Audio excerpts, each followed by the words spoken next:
feeling tonight? You having a good time? Yeah. So I'm Kristiana Colón. I am a poet and a playwright and an actor. And as of recently, I am one half of the brother-sister hip-hop duo, April Fools. Me and my brother just launched our sibling hip-hop duo because we think that's pretty cool. And my brother just was calling me frantically, and I'm like, ignore, I'm in a show, what's the problem? And he sent me a text message saying that our music video that we just premiered on Saturday night went up on some hip-hop blog and just has gotten 16,000 views today. So I wasn't planning on it, but I'm going to give you guys a little taste of that song, okay? All right.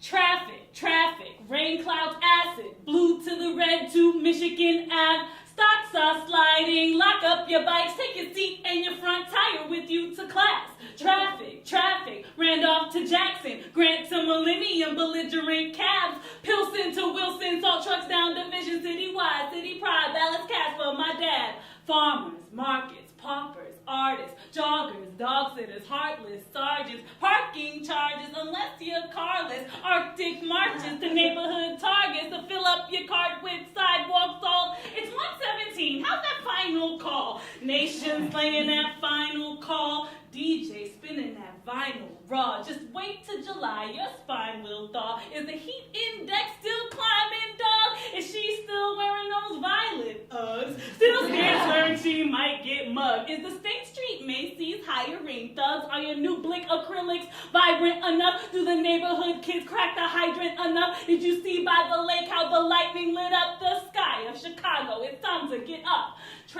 Traffic, rain clouds, acid, blue to the red to Michigan Ave. Stocks are sliding, lock up your bikes, take your seat and your front tire with you to class. Traffic, Randolph to Jackson, Grant to Millennium, belligerent cabs, Pilsen to Wilson, salt trucks down Division, citywide, city pride, ballot cast for my dad. Welcome to the fulcrum, balancing two coasts. Jordan, Pippen, Rodman, Tony, Kukoc, where the sun moves fast and the ball shoots slow. The guns do blast and our jeans hang low. We blue bag our plastics and tulips do grow. We meat pack our kids into classes too broke for math books unmarked by the last kid who wrote poems in the margin, flowing from a dark pen, scribble on the window of the 38 Ogden, bus roof hopping, just youth dodging the service and protection of confused marksmen. The city is a river where fresh pool sharks swim. Hit Wicker Park in a fitted and a cardigan. They told my Corolla, but now I got my car again. Roll up to Logan before the block party ends. Traffic, rain clouds, acid, blue to the red to Michigan Ave. Stocks are sliding, lock up your bikes, take your seat and your front tire with you to class. Traffic, Randolph to Jackson, Grant to Millennium, belligerent cabs, Pilsen to Wilson, salt trucks down Division, citywide, city pride, laughing at my dad. So,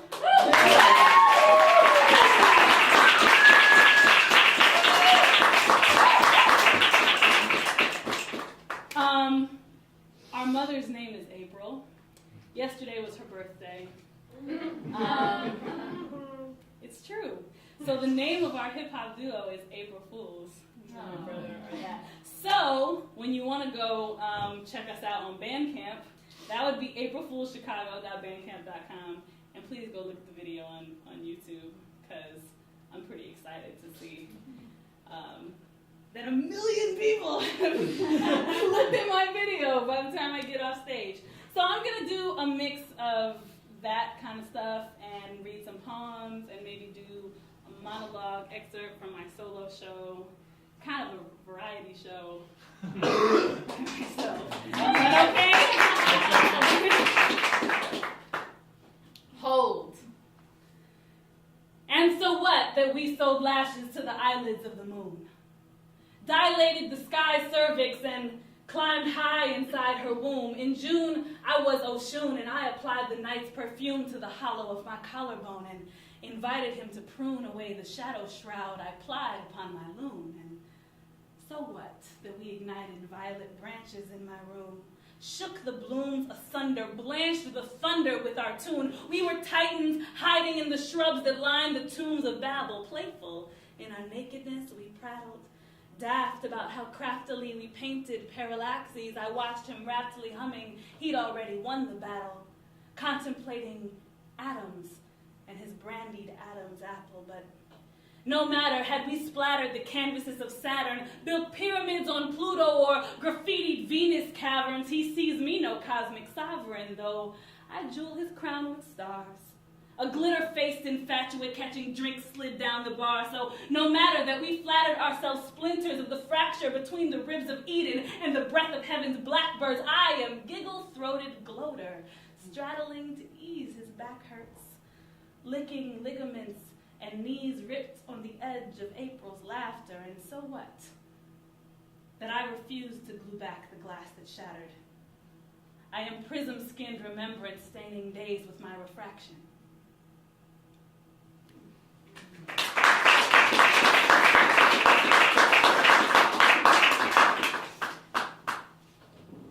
The pilgrimage of mouths.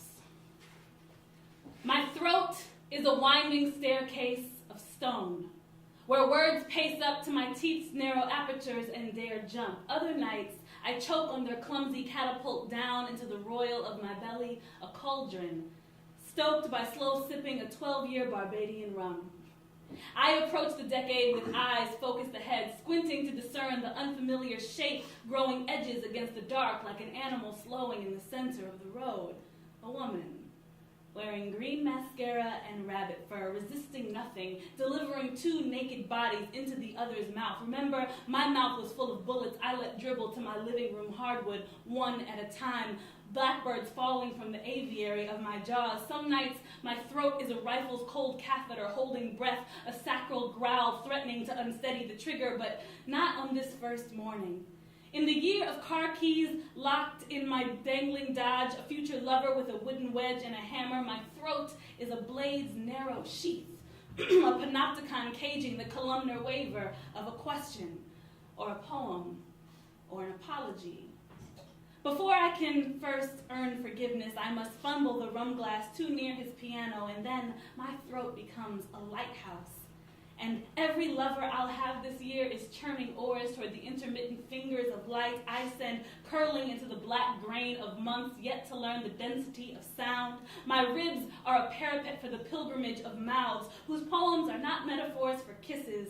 No longer a pharaoh's third bride wafting through his sarcophagus apartment, kicking clay pots of honey, crushing jade locusts against the final hieroglyphs, intent on wailing the corpse awake. This year, my throat is a pillar of its own, a monument naked of epitaphs or erasures, helix of sex and sound, mouth rounding to name what time has left unnamed.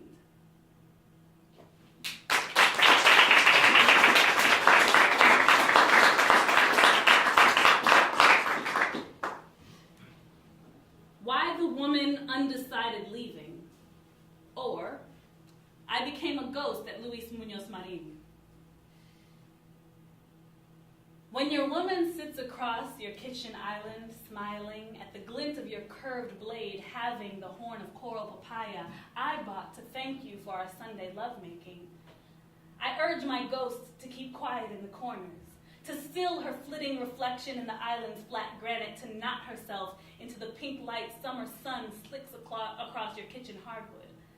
I don't want it to disturb the chaste love, the woman's earnest fingers searching your palms, to clutter the air with silly plucking of the guitar strings muscling your spine. I'd hoped to cut the papaya myself, to start with neat cubes giving way to hacked slabs as anticipation swelled. But just as well that you gut its black seeds for her, spoon its sticky middle into the blender, add crushed ice and modest dregs of our favorite black rum. Hold the black button for liquefy, balance its fury under your thumb arching into your palm. Search her eyes for some shadow that she knows I am here, while the fruit reconstitutes itself in her honor. When she dreams, she is in old San Juan, the hard leather of her sandals cracking to grip the colonial cobblestone. Another woman's husband panics at her beauty in the dim street, and she pulls you by your thumb into the doorway of a restaurant she'll never know I recommended.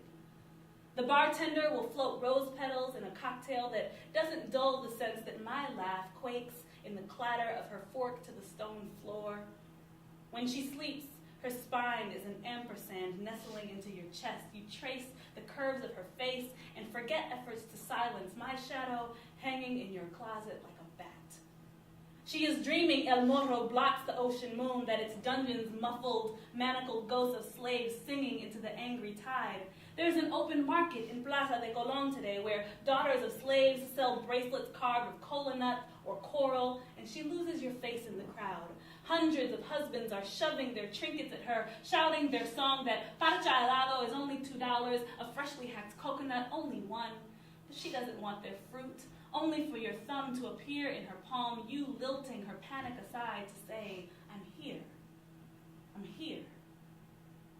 When I return on Tuesday to find the papaya gone, I ask my ghost to gather our bracelets from your bathroom sink, pack away the wide-toothed comb clutching clumps of our curls in your shower, reconstitute the flecks of skin forming our scent in your knotted bedsheets.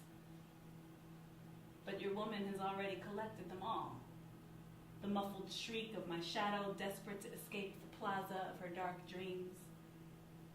When she lays them out on the flat granite of the kitchen island, like a set of knives for you to consider, they are songless, inert. You wonder where I am that I'm not here.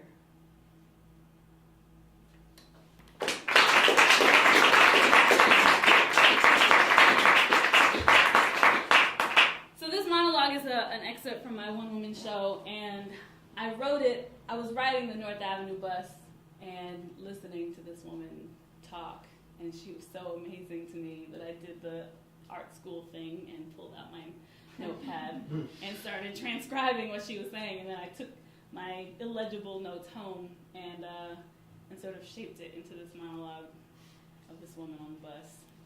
Vanessa is what I've named her.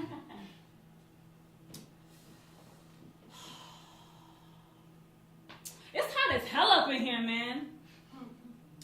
Shit, if I had known it was gonna be hot like this, I could have walked instead of sitting up in here suffocating mine. It's not even hot enough outside, cold enough for all this heat.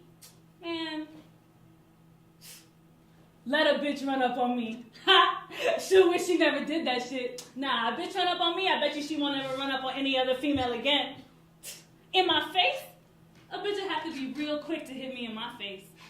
Nah, I'm not hitting. She would have to hit me in my face before I could spit my blades out, and that ain't never happening. I could eat with my blades in my mouth. My daughters? Yeah, both of my girls are just like me. They're quiet, but they cold. They'll let you talk and talk and talk and just listen, but if you say some wrong shit, they know how to fight. Yeah, my oldest, Onyx, she could fit 2 blades in her mouth already. You saw how she stomped that trick? I don't know, some girl on Bancia talking shit. She stopped that trick. Both of my girls are just like me.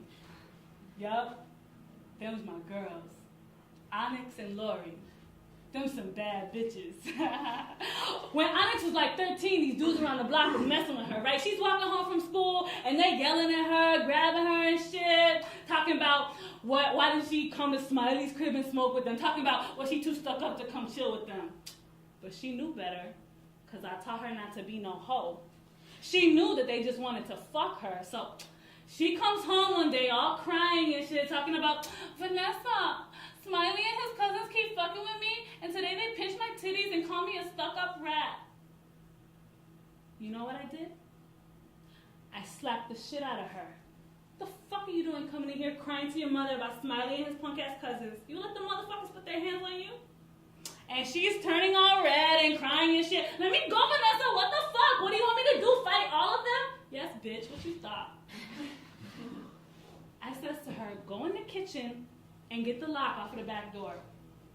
Now go in the bedroom and get one of Ricky's long socks out of the top drawer. The top drawer, the one with my boxes and shit. Now you put the lock in there and you keep that in your coat pocket. Hey, while you're in there, get one of those razors out of that little box. It's a little cardboard box, you see it? all right, you're gonna hold this in your mouth. ¿Qué? She says all crazy, you want me to do what? And I showed her how without cutting herself. I says to her, the next time those motherfuckers mess with you, you take that sock out of your pocket and you swing at their faces and their balls with everything you got. But there's always like 4 or 5 of them. What do you want me to? And I slapped her again. What you thought? You can't handle yourself with Smiley and his punk ass cousins. How the fuck you gonna get down when you meet a real animal? We live in the fucking jungle, mamita. This ain't no playground. And she just looked at me all pissed off about it. Okay, be salty with me if you want, but if you let those motherfuckers mess with you again and let them get away with it, don't come back here. I ain't living with no pussy ass bitches in my crib. You take that sock out of your pocket and you swing at their faces and their balls with everything you got. Then you spit that blade out and you finish the rest. You should ever let no dude disrespect you like that. That's how these hoes end up out here like that. First you let them disrespect you, then they try some more shit. Next thing you know, you trick up some little pussy ass motherfucker with an attitude problem. Nah, not this one, the next stop. Rockwell. Yeah, we could walk from here. This is my hood, I'm safe now.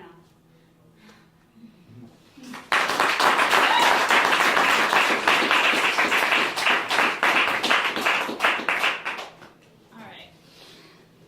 I'm gonna try another April Fool's tidbit sample. Is that okay? Yeah. A little acapella. So, me and my brother wrote this to Erykah Badu's beat On and On from her first album, Baduism. And it's us kind of being a little vulnerable as siblings and sharing kind of our common struggles with depression, with, you know, sadness, and life going on and on and on. I'm not afraid to fail. I'm not afraid to fall. I'm off that. You could call that the mantra on my wall. Some that love me will fall back. Others will offer a broad back for me to balance my talons on and challenge me to soar. Some days I'm a mastermind, juggling, rapping, and stanza lines, productively plucking my passions, rhymes where there was nothing before. I practice lines on average 9 minutes, lakes of traffic. I'm misting dinner, but snacking on granola bars, bananas, apples, hummus, baby carrots, gummy multi-supplements, run treadmill or elliptical for the rush of sustenance. Those endorphins, serotonin, dopamine delivered.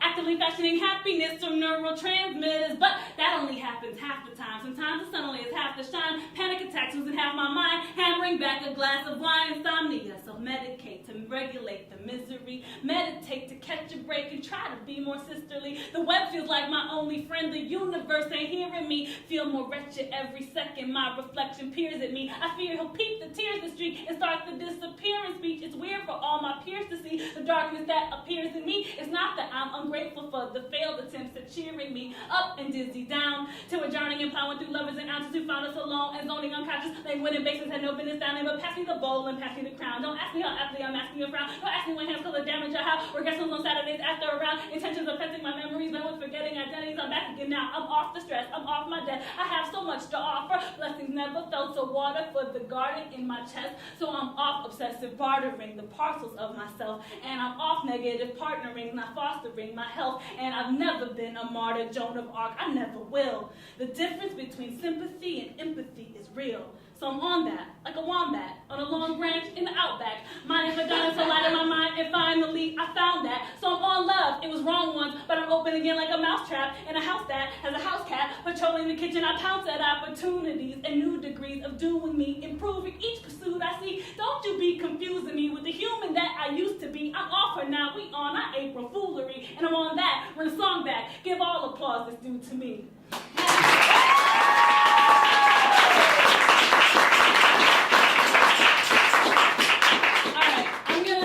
One more piece, and in February, with Impact's Solo Jam series, I debuted my one-woman show on this very stage, and I'll be remounting it in June, and this piece is the closing piece of that show.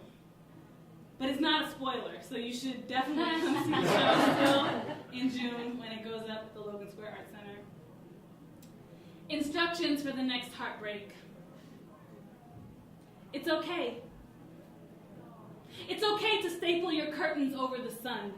To let your bones grow long and drag out of their sockets like extension cords teasing from the hiss of the nest beneath the desk he carried up and down 3 flights of apartment stairs.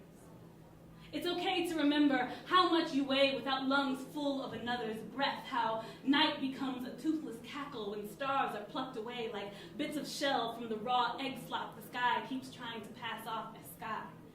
It's okay to roam the 3 rooms of your apartment as though he might be hiding in any one of them, smiling, waiting, like a parent in a cartoon costume to surprise a birthday child, to say it was all just a joke, it was all just a test to see how high the flames the flint of your clumsy ribs could raise once you stopped eating.